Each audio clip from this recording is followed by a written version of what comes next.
Mời các vị bắt đầu. Okay, we can start now. Okay, perfect. Good morning or good afternoon, everyone, depending on where you are. Welcome to this first webinar session on the final outcomes of the GEMMES Viet Nam project. So let me just share my screen.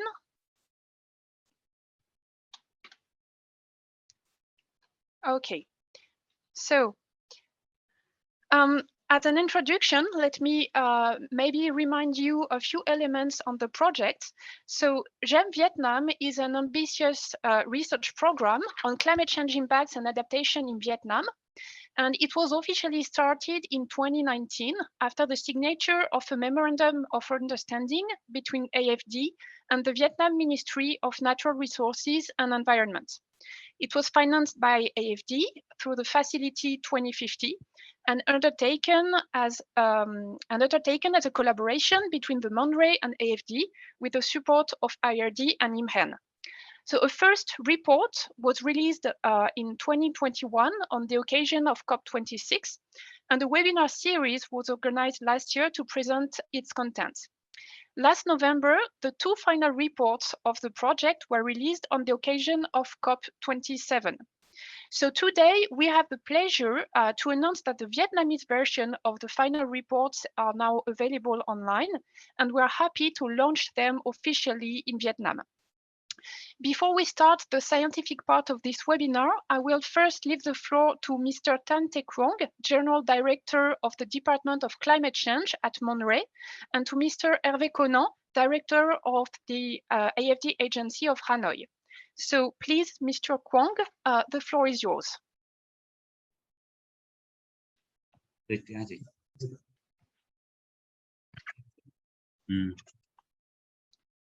Trước tiên tôi xin cảm ơn ngài Hervé Conan, giám đốc cơ quan AFD tại Việt Nam. Xin chào mừng các đại biểu dự cái buổi là công bố này. Chúng ta cũng đã có một cái thời gian phối hợp tác từ những năm 2018-2019 đến nay. Với cái chương trình GEMMES. Thế thì mục tiêu của chương trình GEMMES là xác định các cái kịch bản tác động biến đổi khí hậu đối với kinh tế xã hội ở cái ngưỡng tăng nhiệt độ toàn cầu 1,5, 2 độ C và 3 độ C. Cái vấn đề thứ hai nữa là AFD cũng cơ quan của Pháp thực hiện theo chính phủ Pháp là hỗ trợ Việt Nam để đề xuất cái chiến lược thích ứng đến 2050, trong đó có trọng tâm đặt vào đồng bằng sông Cửu Long.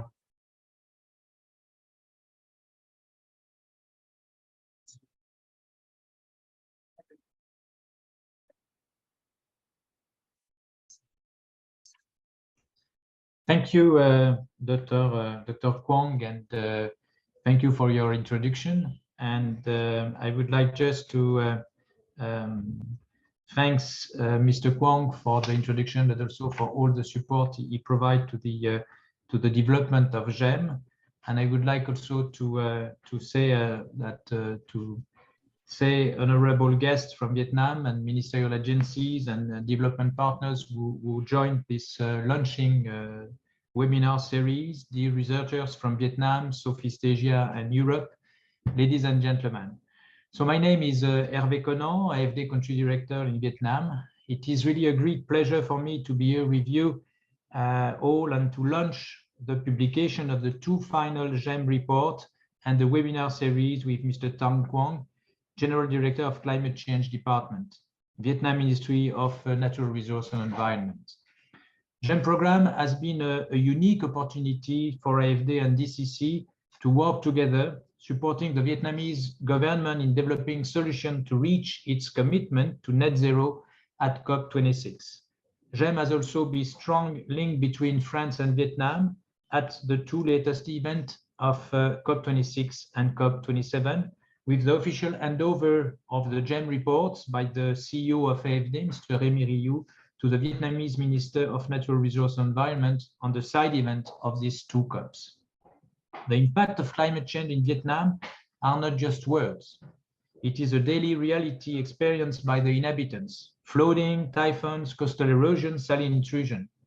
Therefore, Vietnam must now define very proactive policies and strategies to respond to the many transitions it will have to carry out. To do this, political leaders, researchers, economic actors, and civil society must be able to rely on sound scientific data and facts. This is what the work done under GEMMES allows us to propose possible solutions and recommendations to Vietnamese policymakers in terms of climate response. Conduct between French and European researchers in close partnership with Vietnamese Institute and research team, the results are taken seriously by MONRE. We must therefore continue to the dialogue with the national and local authorities in connection with our project in the provinces in order to develop pilot projects implementing relevant recommendations presented in the GEMMES report. I would therefore like to thank all the researchers who have participated in the GEMMES journey since 2018, in particular the teams of the IRD, the DCC and IMEN, and of course the entire team of the AFD Research Department. Beyond the results of the work produced by GEMMES, which are an important basis for the AFD country office to engage a public policy dialogue, this work has also made it possible to establish relations of trust that are fundamental when we want to support a country in its various challenging transition issues. This is why we are convinced with MONRE on the need to continue this fruitful scientific collaboration in the framework of future projects, in particular to enhance the macroeconomic GEMMES model on the impact of the various energy transition strategies that Vietnam can implement in connection with its net zero emission commitment in 2015 and the associated social impacts. We are also proposing to work on the physical impact of extreme events due to climate change. This is what we agreed with MONRE in the framework of a MOU signed with Minister MONRE at COP27 in Sharm el-Sheikh. This session today, with the presentation of the two GEMMES final reports, will be, as we did for the 21 GEMMES special report, the first of a series of webinars to present each chapter of each of the two final reports in detail. The reports are now also available, as Marie-Noëlle mentioned, in Vietnamese version that you can access both at AFD website and DCC website. Let's expecting that they will be read widely by Vietnamese people because it provides facts and interesting and important data on the climate change impact in Vietnam. So thank you again for your involvement and interest in the work of GEMMES, a fundamental tool to support a public policy dialogue with the Vietnamese government. And I am sure that this series of webinars will provide interesting and important input for the future work done by the both team, Vietnamese and European team of researchers. Thank you so much. Xin cảm ơn.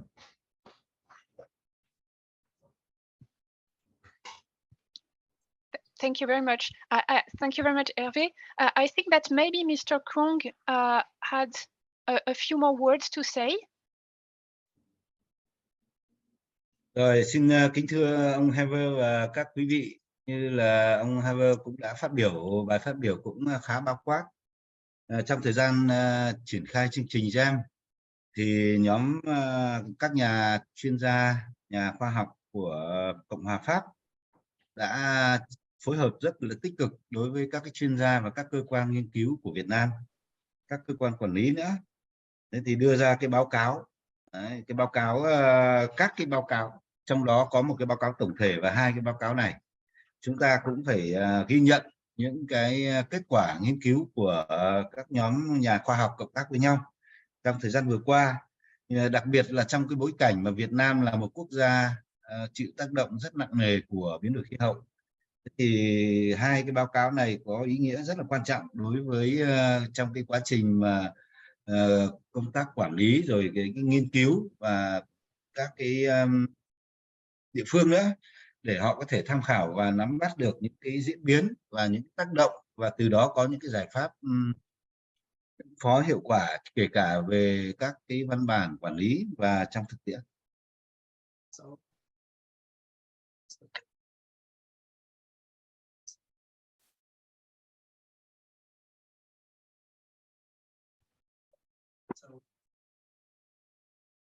Ông ơi, chị không nghe được.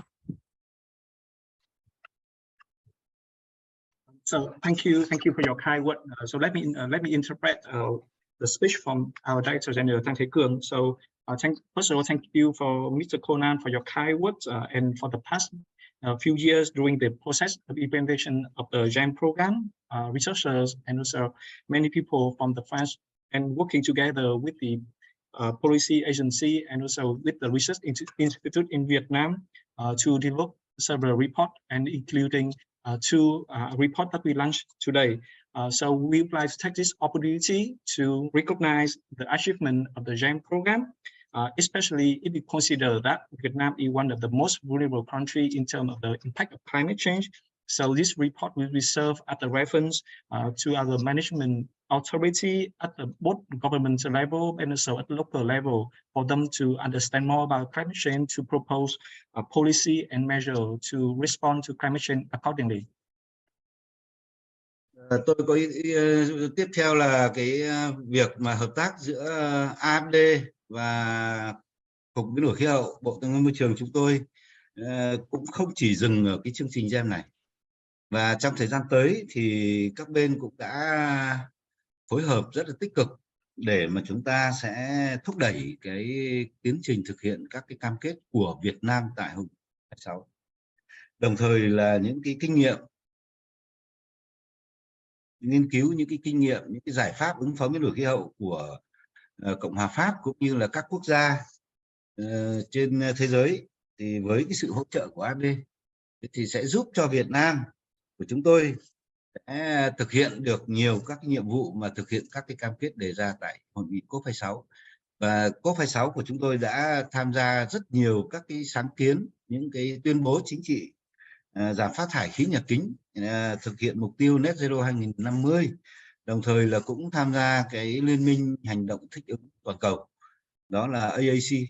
Thì trong thời gian tới là chúng ta sẽ tiếp tục phối hợp và có những cái sản phẩm nhiều hơn nữa giữa các nhà khoa học của Pháp, cơ quan AFD, Cục Biến đổi Khí hậu và các cơ quan Việt Nam để hỗ trợ cho cái việc ứng phó biến đổi khí hậu của Việt Nam nói chung và thực hiện cam kết COP26 nói riêng.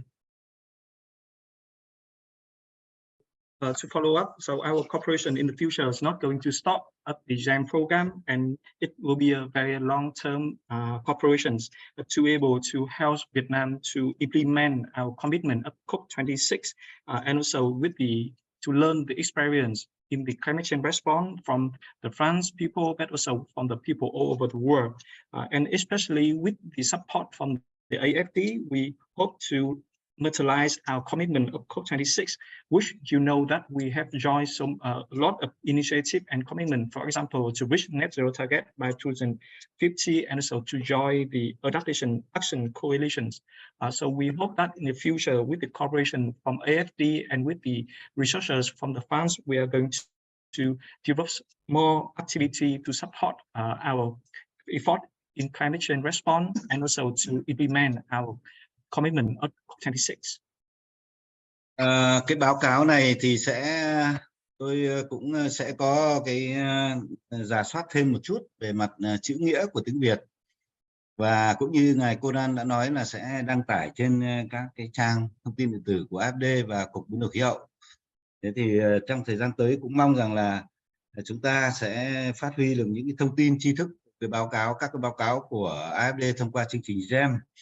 Và trong cái dịp này tôi cũng xin cảm ơn cơ quan AFD, chính phủ Pháp và các chuyên gia nhà khoa học của Cộng hòa Pháp và các cái nhà khoa học và các tổ chức nghiên cứu phát triển của Việt Nam đã tham gia để chúng ta đã có những cái kết quả mà đạt được như trong suốt thời gian vừa qua, và đến nay chúng ta đã có những cái báo cáo mà có thể nói là chương trình GEMMES đã có những cái thành công rất là tốt đẹp.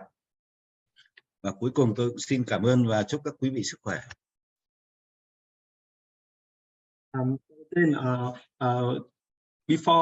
So we again from our side, I will again to review the translation of the report, and so that we can soon publish all the reports on the AFD website and also on our department website, so that for more people can get access to the report. And one again, on this occasion, I would like to take this opportunity to thank AFD, the French government, and all the research institutes and researchers from France and from Vietnam that have been cooperated with us to reach this successful outcome of the GEM program. Thank you very much. Thank you very much, Mr. Cuong, for this introduction and your and the perspective of future collaboration. Thank you also, Hervé. So maybe now I will just, before we move on to the scientific part of this webinar, I will just briefly provide an overview of the report's content, and then we'll move on to the presentation of part 1 of the national report. So let me just share my screen again. Here it is.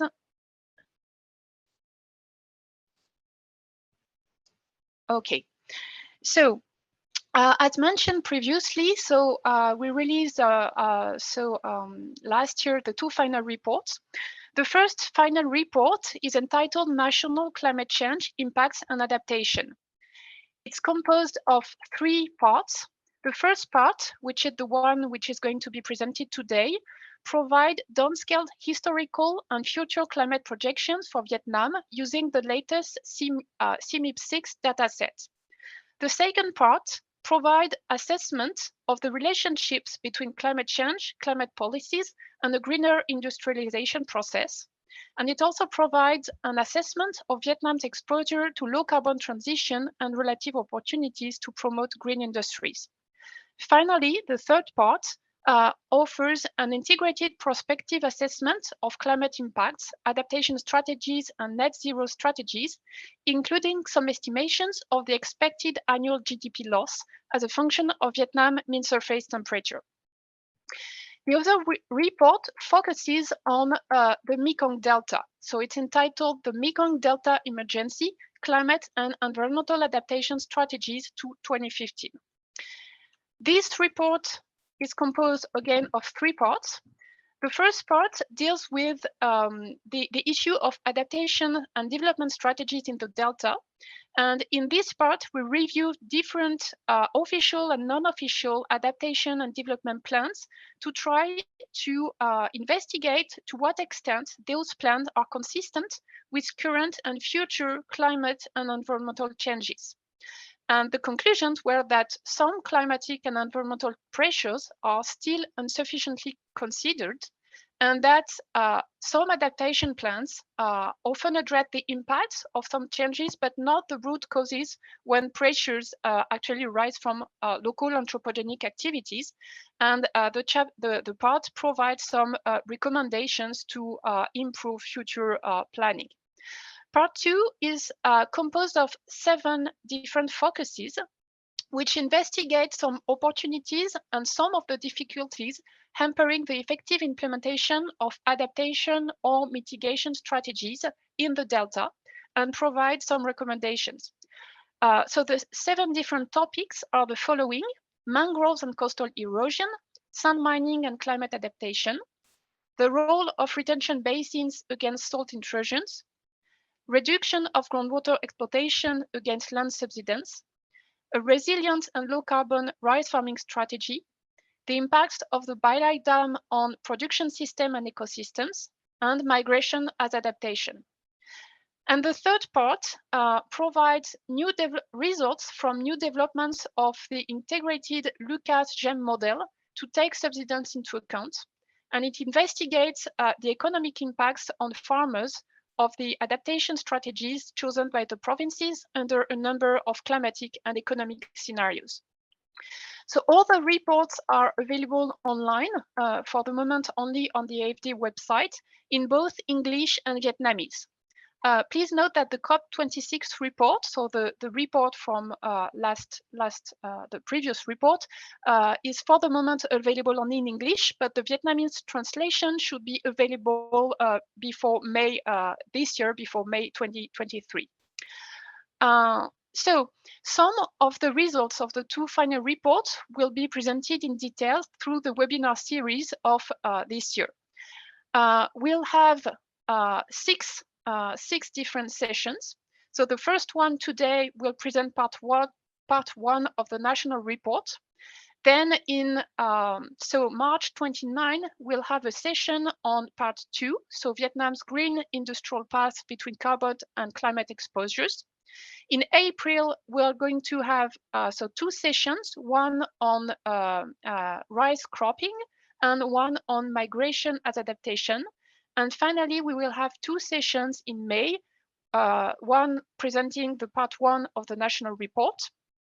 So integrated prospective assessment of climate impacts, adaptation strategies, and net zero strategies.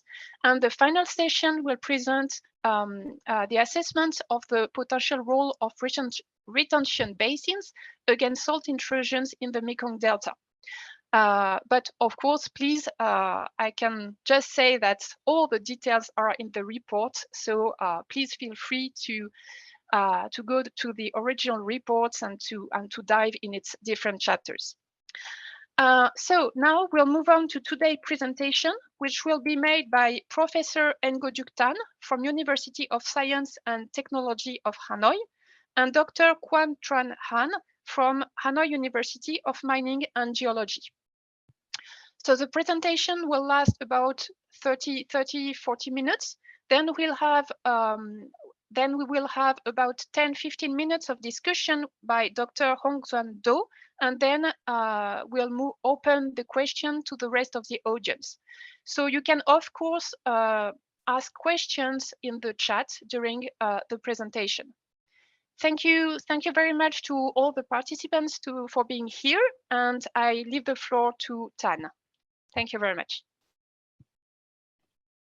So good afternoon, good morning, good evening, everyone, depending on where you are. So can you see my slide clearly, Marie-Noëlle? And can you hear me clearly? Okay. It's okay. So yeah, so my name is Tang Ngo-Duc, and I am now working at the University of Science and Technology of Hanoi, Vietnam. And for today, our group, together with Dr. Tran Anh Quan, from the University of Mining and Geology, we are going to present, our joint work on building climate scenarios for Vietnam based on a statistical downscaling method. And this study has been conducted since 2018, and then for the first report, COP26 in 2021, we have published, a first set of data, and then for this national report, we have upgraded our study, and today we are going to mention about that. So let me give you an overview because my presentations, I will give a very short presentation, and then Dr. Cuong will give you a more detailed technical presentation about our work. So let me review about what we have done in the past for the GEMMES project. So for the first phase, we have collected the daily data from more than 150 stations around Vietnam. And then we have done a completed studies, try to assess the trend of all climate element variables in the past together with the extreme for the past 40 years from 1981 to 2018. And then based on those data sets, so we could be able to build a gridded data set for Vietnam observation 1 in order to guide our statistical downscaling later on. Then for the next part, what we have done is that we try to downscale the global climate models output, because global climate models normally they have a cost resolutions of in the order of 100 to 200 kilometers.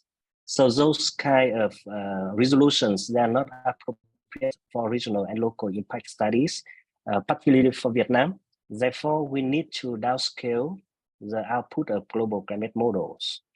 And in the previous COP26 report, we have downscaled 31 simplified global climate models to 10 kilometer resolutions for Vietnam for the period of 1980 to 2100. With the different RCP scenarios, RCP 2.6, 4.5, 6.0, and 8.5. for the 4 variables: rainfall, mean daily temperature, maximum daily temperature, and minimum daily temperatures. For those studies, we could be able to publish it, beside, the report of the GEMMES. We also published it in a scientific journal, Journal of Earth and Climate Change, last year. And then for this national report, this year we have downscaled the latest CEMIP6 global climate models to 10-meter resolutions. And you know that for the latest CEMIP6 model, the scenarios we are using is the NSP scenarios. So here we have, a set of 7 NSP scenarios we downscale also for historical period and the future period. And then for this study, we have also submitted a manuscript to scientific data, and it has passed the first review round, and now we are trying to revise the paper to be able to to be accepted soon.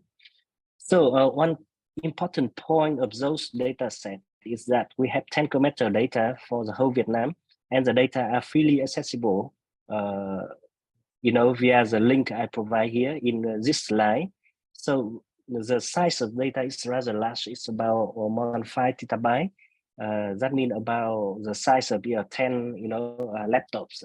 But the data can be used for 10 kilometers. That means for the district levels in Vietnam. And some of the reasons I would like to present, for example, is the projection of future temperatures. You can see here the results with the CEMIP6, the latest projections, and CEMIP5.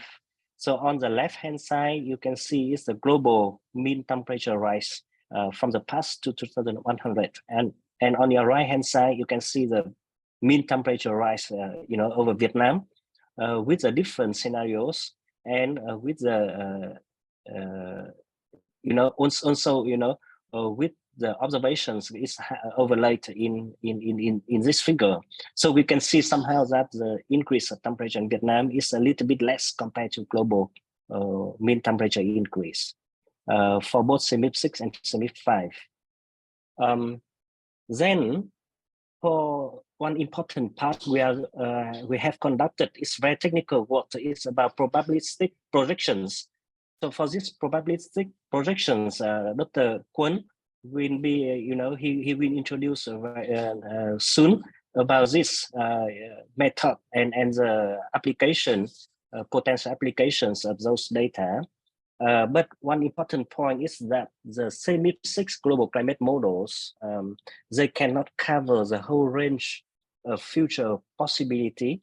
So how our projections for Vietnam can cover, even the tail of the distribution of extreme in the future. So this is very important for for that.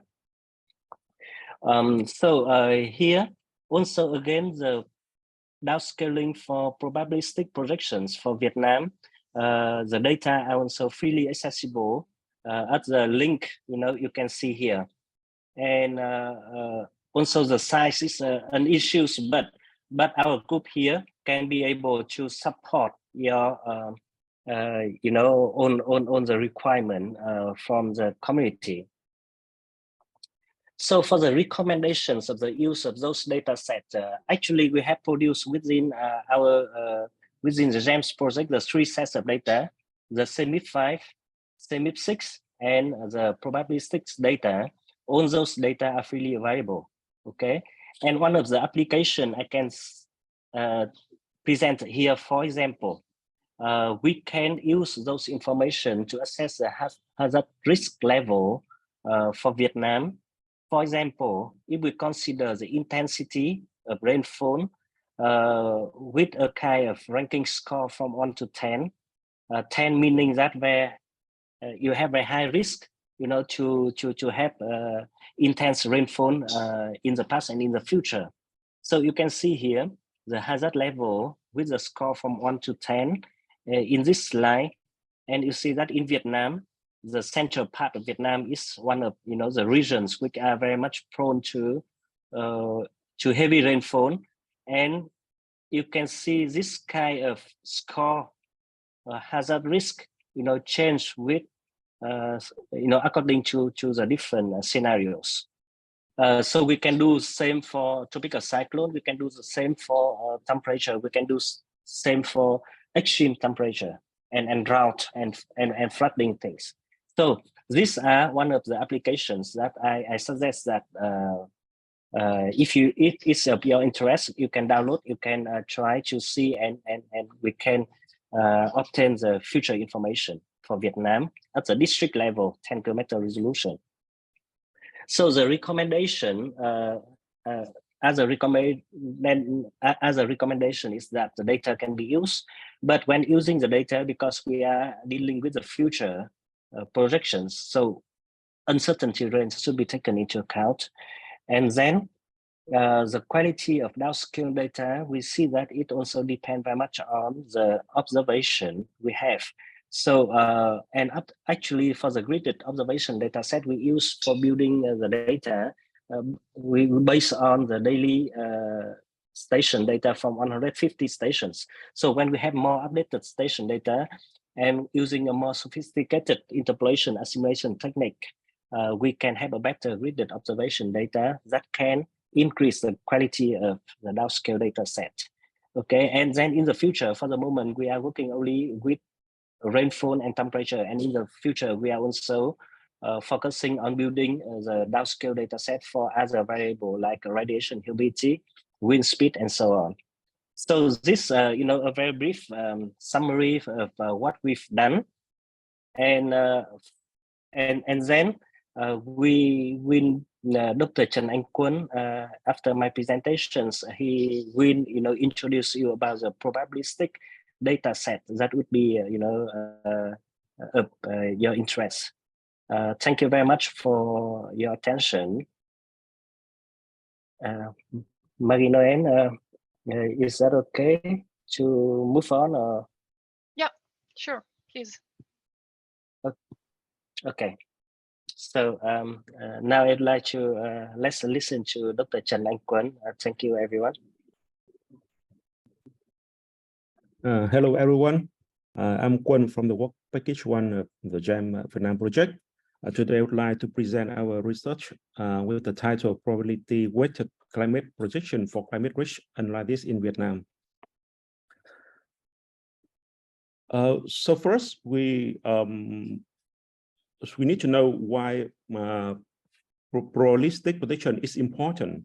You know that climate risk is often associated with extreme climate events, which are characterized by their probability of occurrence and the consequence. And with the tail risks, it's often referred to extreme events that may have low probabilities of occurrence but significant impacts. However, you know that prediction for far future cannot be directly verified since we do not have enough scientific ground. And as climate scientists, we often receive a question about what climate scenario and the models should be used for Vietnam. We really want to answer this question, but we couldn't, because these GEMMES are a collection of possibility, and they do not cover the entire probability distribution. This means there may be possibilities that could occur in the future, but are not represented by the GEMMES models.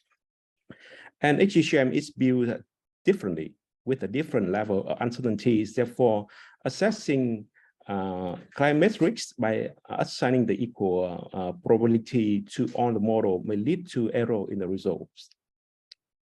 And finally, we all know that the GEMMES are known to be often underestimate extreme events. And that's why we want to build a probabilistic projection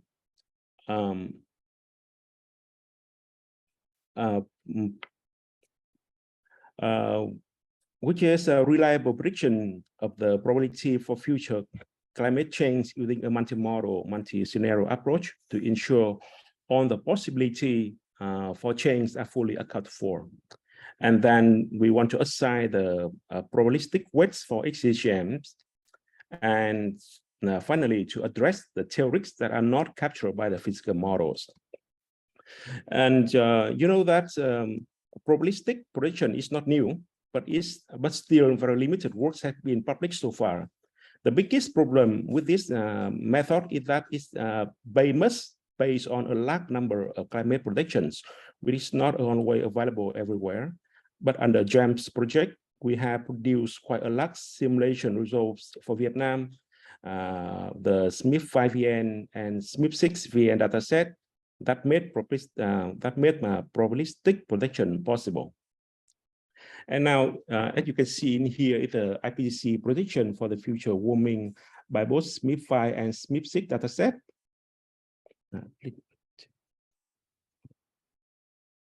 And here you can see that uncertainty become larger in the far future. And in both SMIP 6 and SMIP 5, the uncertainty is very large. And our future may lie outside the range of the DGM, maybe in the upper tail in here, or maybe in the lower here, we do not know. And the same goes to the SMIP 6VN sample result, which you can see in these figures. In the far future, the prediction for the Vietnam have quite a large range of uncertainty that we do not know if our future reality will lie under this range or not. That's why we need to build a probabilistic prediction method. And the method we use in here is the basic approach. And it's also the state-of-the-art approach, the method for the probabilistic prediction method. And in this method, what we want to do is to build a probabilistic prediction for the local warming condition. And we start with the probabilistic prediction of the global warming, and then we build a bridge to connect the global condition to the local conditions. And in here, we use a method called SMME, or the surrogate model mixed model ensemble, which originally developed by Ramus Senero in 2016, which is a very famous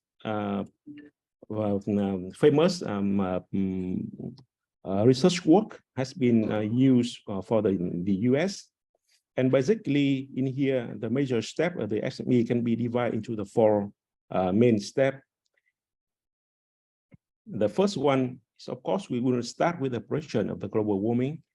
And the famous MATRIX model has been used. MATRIX stands for the model for the assessment of greenhouse gas induced climate change, which is a set of the linked simple climate models that has been used in all IPCC reports we have read so far. For example, MATRIX 6 has been used based on the SMIP 5 DGMs, and the latest version of MATRIX 7 has been built based on the SMIP 6 DGMs. And MATRIX give us a huge set of the model configuration to adjust the change in the greenhouse gas emissions, about almost more than 80,000 set of model configuration. But in here, we run MATRIX in the probabilistic mode with a set of 600 different settings, which actually give us the uncertainty distribution that cover almost all the possible circumstances. That means with MATRIX 6, we can obtain the future uncertainty range of global warming. And at the step 2, we create the surrogate models and assign weight for the X models. What you can see in the table in here is the RSP 8.5 scenario prediction for the late 21st century for temperature. For the MATRIX model, indicate that the future uncertainty range of the global will start from maybe have the quite large range with minimum of 1.8 degree and maximum of more than 9 degree. However, for the 31 model we has been considered in our research, can only cover the range from the 2.6 to 5 degree, and we miss quite a large range of in the right tail and the left tail of the distribution. And that's why we need to create a surrogate model to fill in this missing quantile. And in here, the surrogate model has been created, which is based on the original model. And we just create the surrogate model based on the original model that we modify the chain of the original model with the global warming level we need and put it back to answer the anomalies. And that's very simple like that. And what is different with this scale model, or we call a surrogate model? In this figure here, we illustrate the difference between the original model and the surrogate models. With the shaded region in here indicate the 5th to 95th percentile region of the global warming by Marie-Noëlle model, and it cannot be captured correctly by the original GEMMES model in the red line here.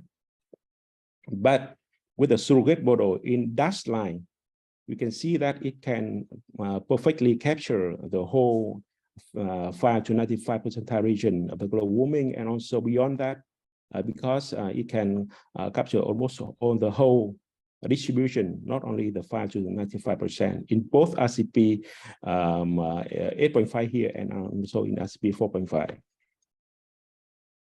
And the next step is to give the probabilistic weight for each model.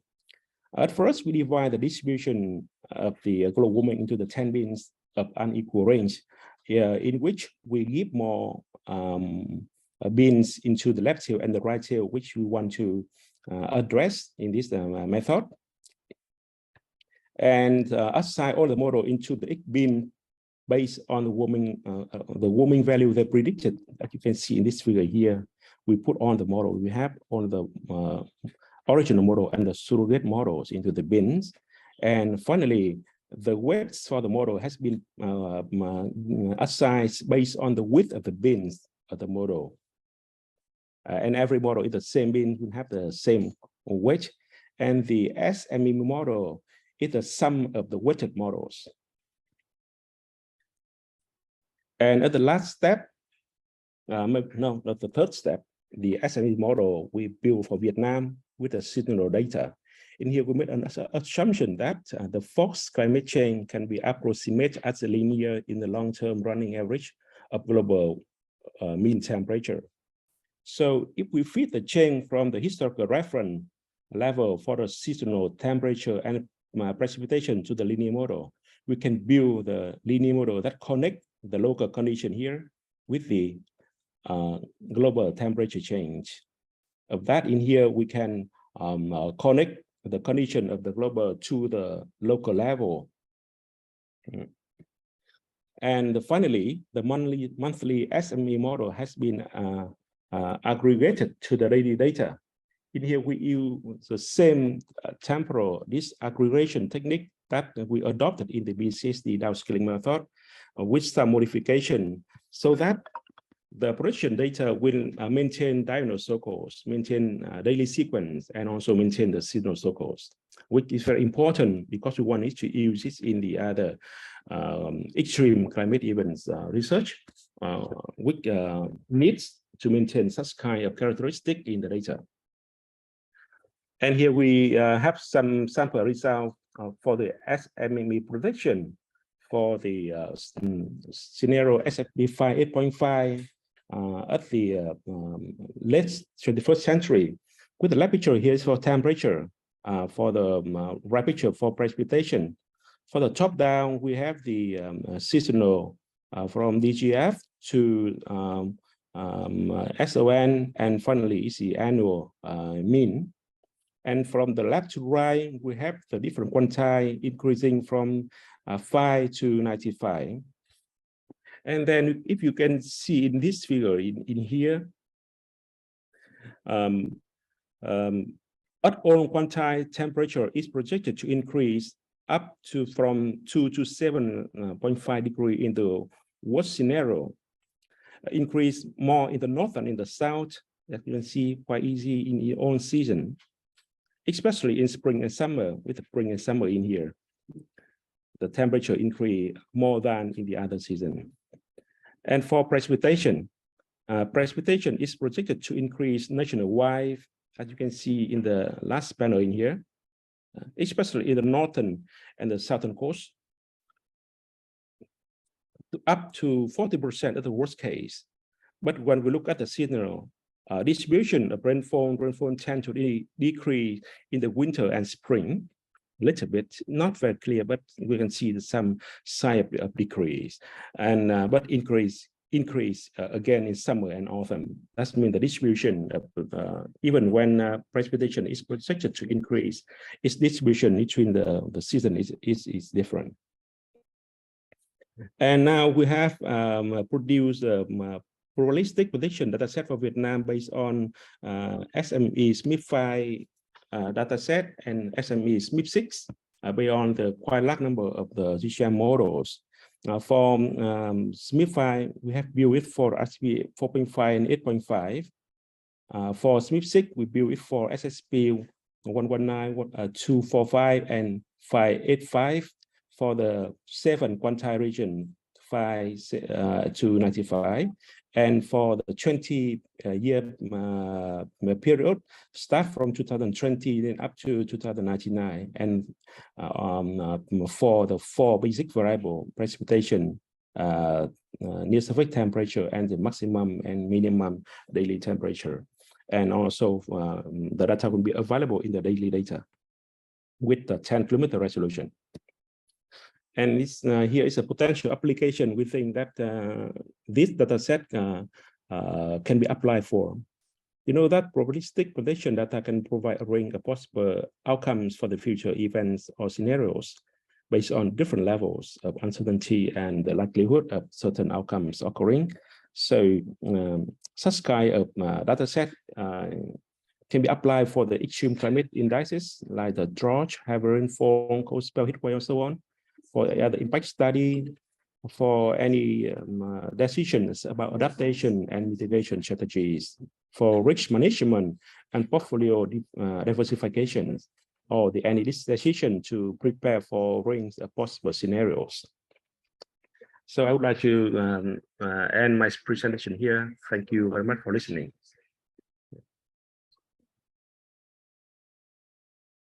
Thank you very much, Quan. So now we'll have a time of discussion of the results by Dr. Hong Xuan Do from Ho Chi Minh Long Lam University. So Dr. Hong Xuan Do is the principal investigator of the multi-scale assessment of the hydrologic cycle research group at Nong Lam University. So Dr. Do, please, the floor is yours. Thanks, Maria. I just wonder if my presentation is shown on the screen right now. Perfect.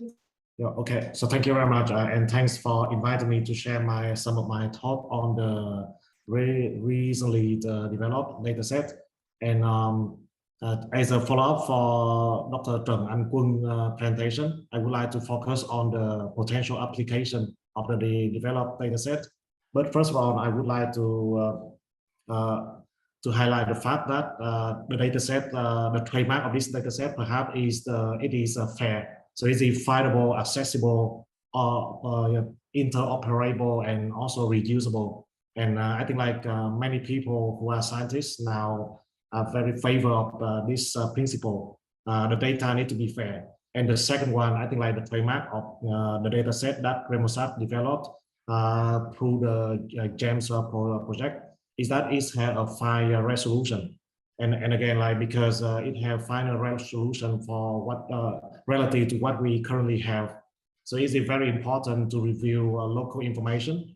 And even though we can conduct a national scale analysis, it can still be very useful for people at the provincial level to understand about how it's changing at their local perspective. For example, I would like to introduce a research that we recently published. It focused on the lower River Mekong basin, and as you can see on the top row over here is the data set at the sparse resolution. It is 9 kilometers, and in the bottom, in the middle line, it is 1 kilometer.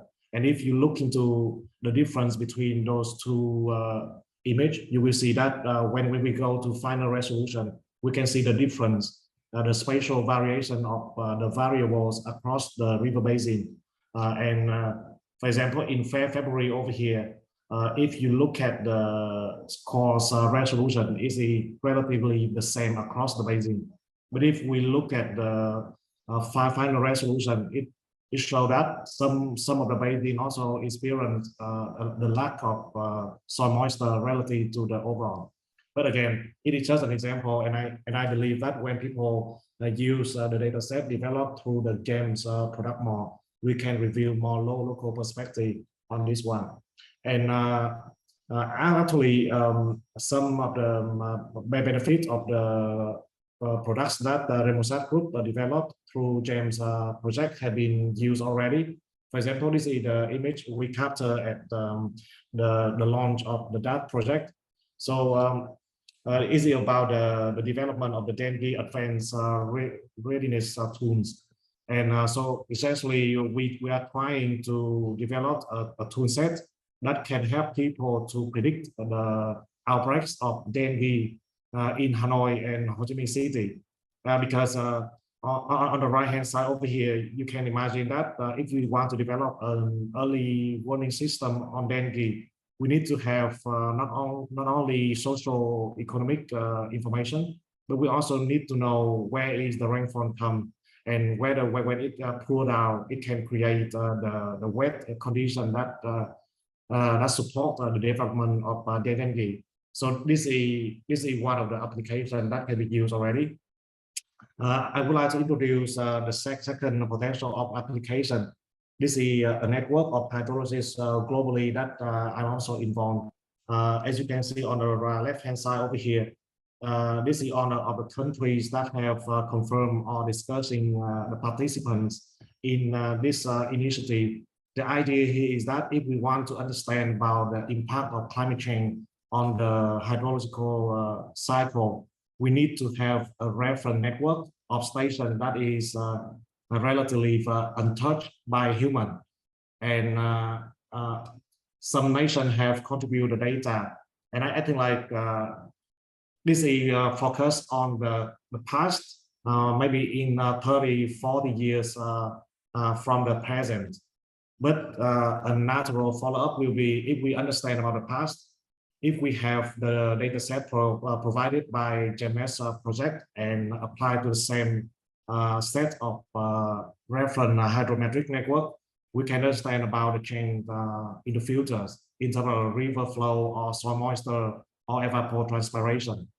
And actually, our group have used Remosat data set to support national scale analysis already. So in here, we select 7 catchments, each represent one of the climate zone of Vietnam.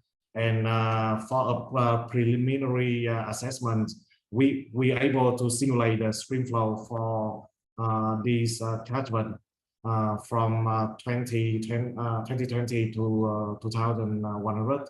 And we are refining the result, and we'll publish this in the near future.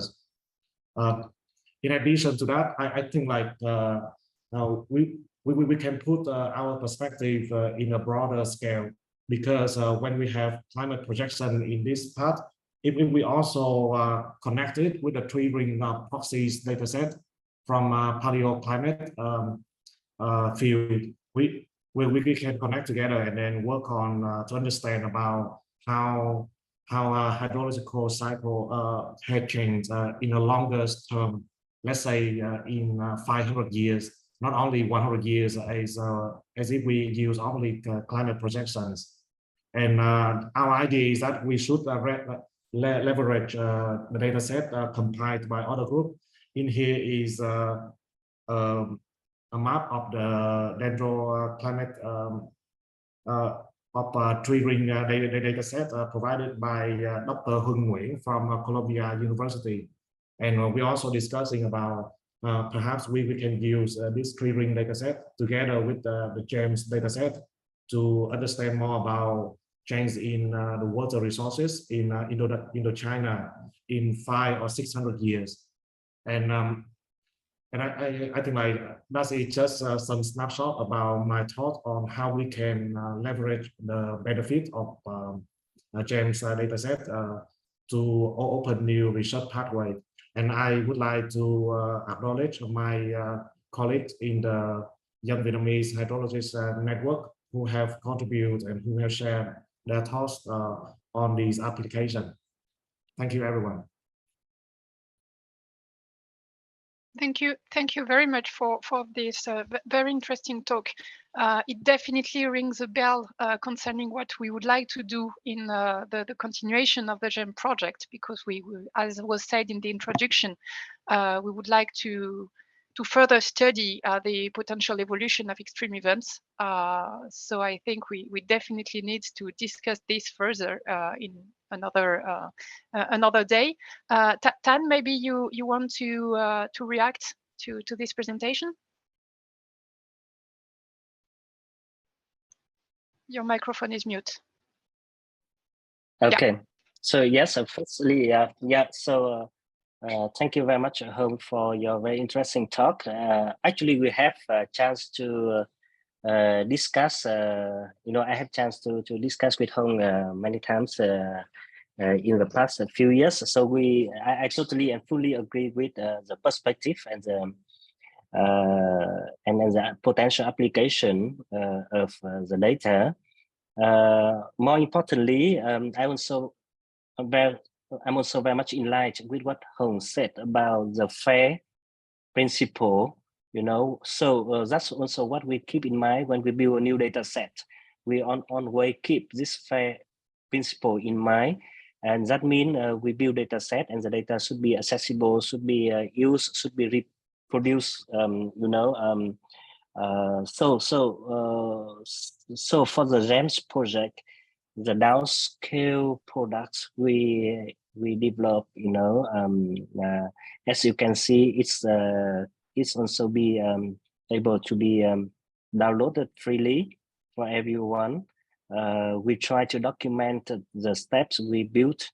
Also, we put the code into GitHub so everyone can reproduce the data set. And the potential use of, also the future collaborations are very much welcome. I'm very happy that Ngo and his team, they have connected, they have built the Young Vietnamese Hydrologists Network with many common topics of interest with us. So thank you very much, Hong, again for your nice talk and for your sharing. And happy to connect. Yeah, definitely. I think we can discuss that later, Tan, but I think it would be very nice to have a meeting to see how we could collaborate in the future projects, because of course, definitely water resources and floods as extreme events are most important for the future of Vietnam. So maybe now, I don't know if there are some participants in the audience who would like to ask some questions. So please, if you do, you can, I'm not sure you can raise your hand, but you can ask some questions in the chat of the webinar. So where is it? I see. Yeah, there is a question from Nicolas.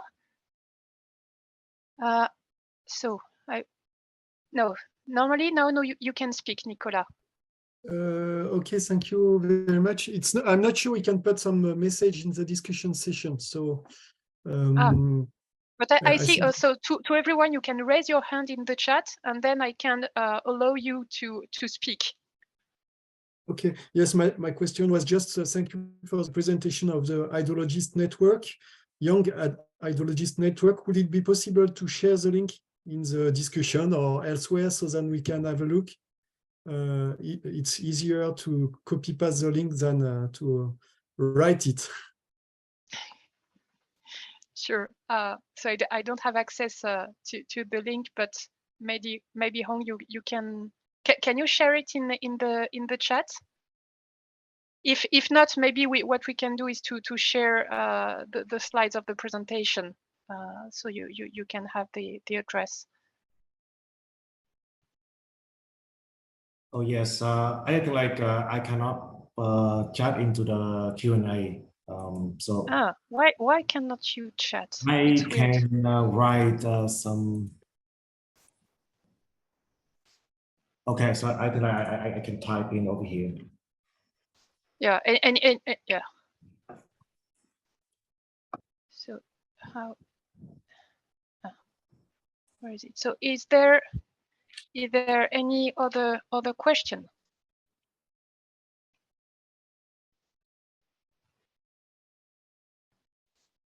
Please feel free to raise your hand in the chat.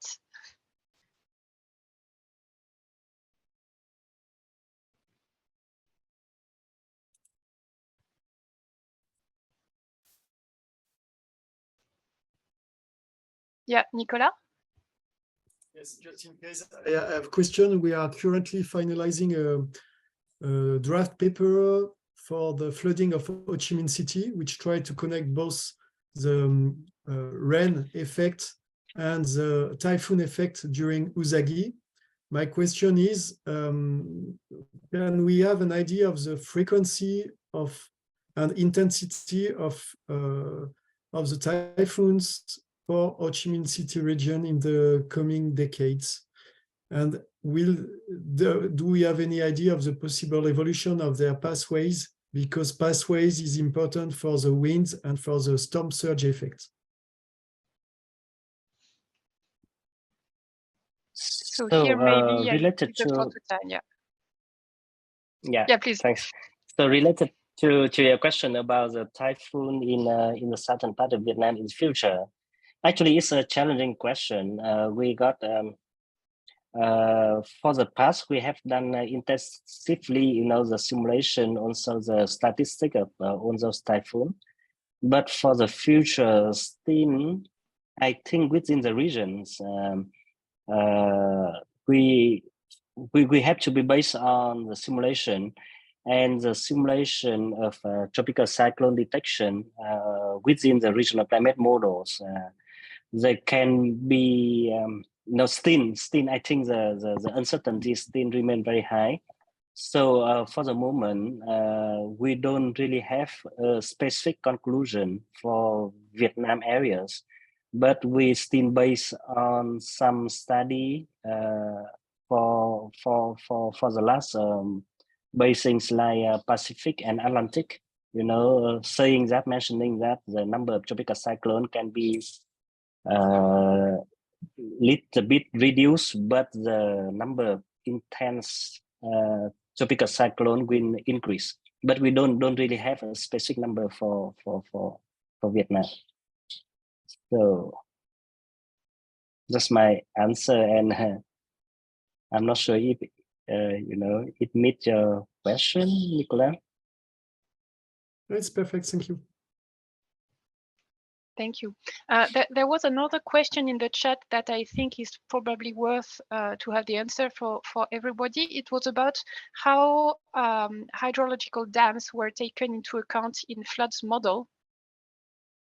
So maybe this one is rather for Hong, if he's still around. Yes, so I actually type in the answer over there. So essentially, all of the hydrological models, they usually have the dams and reservoir model. The question is whether we have sufficient data to fit in that model to ensure that. One of the problem of simulating dams and reservoir is that this information usually private. So is it not fair? So basically, yeah, you miss data to improve, and I guess also the way the dams are operated might change also in the future. Yeah, absolutely. There are many. Usually, if you want to simulate the futures, probably you will need to project that as well. I think like in the GEMMES project, there is also a part related to electricity generations, and it's also from hydro dams. So the idea here is that from the national plan of Vietnam, we extract the information about how the future's electrical sector will look like, how many of the dams will be developed, and we provide some assumption about the operational data set of these dams. And then using those information, those assumptions, we fit in the hydrological models. So you can still simulate that. But again, as I mentioned, the uncertainty underlying those assumptions is very high. Many of the data is not available. Vietnam now actually have done a decent job in providing the data. I can drop in the chat box over here some of the website that you can have some of the information, but not all of them. Thank you very much. Is there any further questions?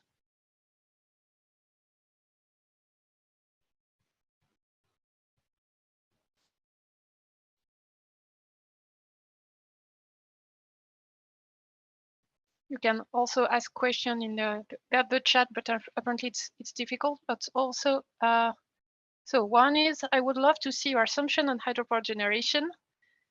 We expect increased seasonality, then the hydropower sector will become very complicated.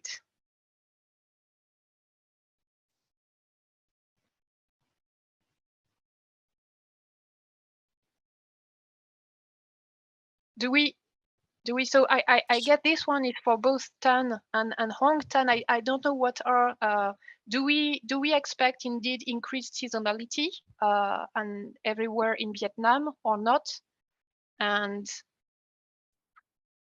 so, and Hong, maybe do we expect it to have a strong impact on the hydropower sector?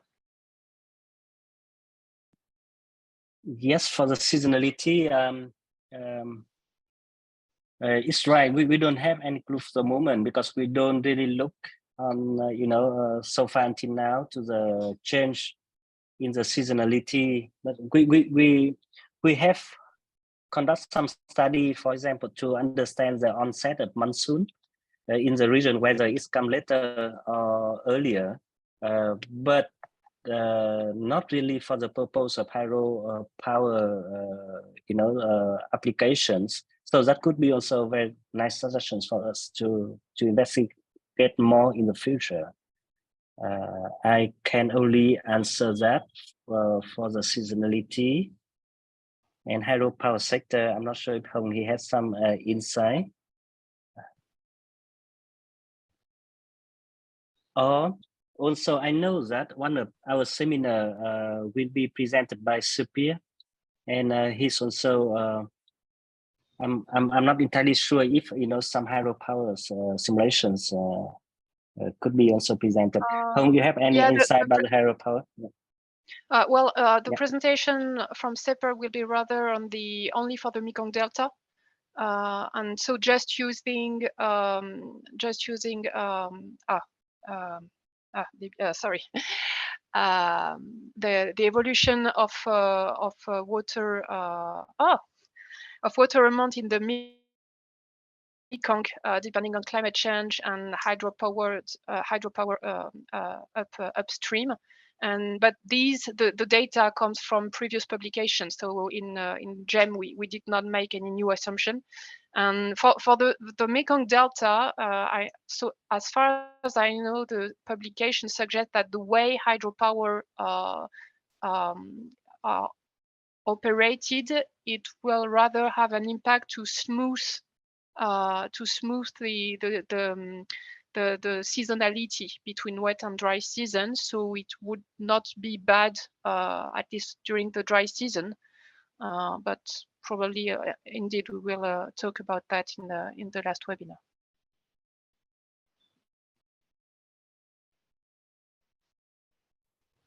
I think like in terms of micro questions related to seasonality and hydropower sectors, I'm going to type in the chapter documenting the result of the GEMMES project about future change in the hydropower. So possibly it will help answer your questions. But I agree that it will be very complicated because the idea here is that we have the data, the climate data developed through the GEMMES project, and then we feed them into the hydrological models, and the relationship between the electricity and generations, and also and the change in the hydrological regions was developed using a linear regression. So there should be some uncertainty over there. But I think like in terms of like the technical information, I'm opening the report right now, and then I will type in the chapter in that report, so you can have a better understanding about what is the assumption and also the technique underlying that analysis. Thank you. Thank you very much.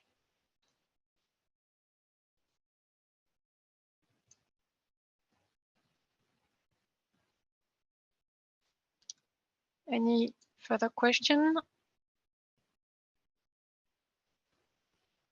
So if not, I will thank again a lot all the participants, both from the panel, from this very interesting presentation. Would like also to learn more on the method. Oh, so there's one last question about to learn more on the methods to downscaling the climate data. Here, I guess the best option is to go through the chapter of the report presenting the downscaling procedure. You will find information in both, so the final national report, and also in the previous COP26 report, which also had a chapter presenting the downscaling methods, and also in the publication that were made or are soon to be released in a peer-reviewed journal that Tan put in his presentation. So thank again to everyone, also to both the participants in the panel and to the participants in the audience for this very fruitful presentation, fruitful discussions. And I hope you will join us again for the next webinar series.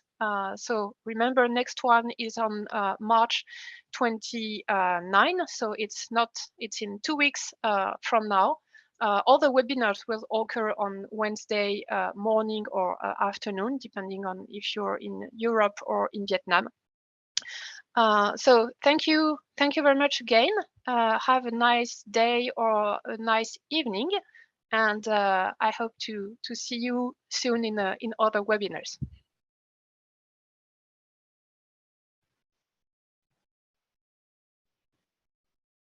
Thank you and bye bye.